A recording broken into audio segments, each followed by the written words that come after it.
There was some silly poem I picked up in my childhood. It went like this: first comes love, then comes marriage, then comes a baby in a golden carriage.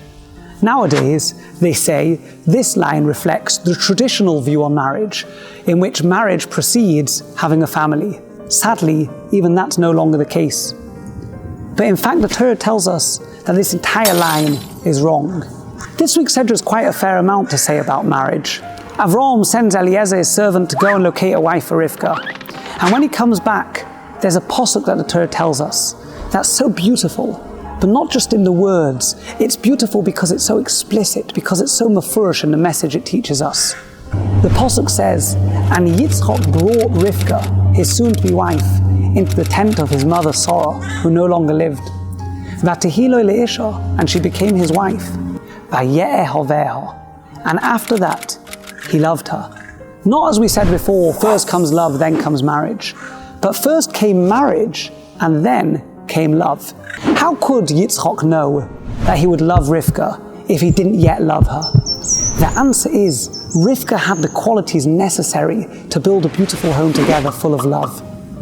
The Torah tells us about Rivka that she was Tovas Mare ve'ish lo yida'ah. Tovas Mare is often translated as being beautiful in appearance. But in fact, Rabbeinu Bechaya says that's not the correct translation. Tovas Mare means she looked good at others. Yefas Mare is to be good looking. Tovas Mare is to look good at others. She did chesed. She was kind to others. She was gracious to others, as we know so well from the story with Eliezer and the camels at the well. Ve'ish lo yida'ah, and no man yet knew her. She hadn't been in a relationship with other people. Whereas all the other people in Aram were steeped in immorality, Rivka guarded herself so that her marriage would be unique. There's a common denominator between chesed, kindness, and morality. Selfish people who only think of themselves won't do kindness to others because it detracts from self. And equally, they're always looking to fulfill their own bodily urges. Self-lust people, on the other hand, put others first.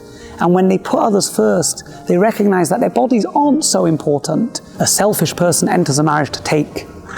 And when they finish taking, there's nothing left to get from the marriage. A self-lust person enters a marriage to give, and there's no end to how much you can give.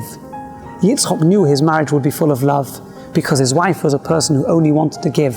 And if there's giving and giving, then there will be a happily ever after.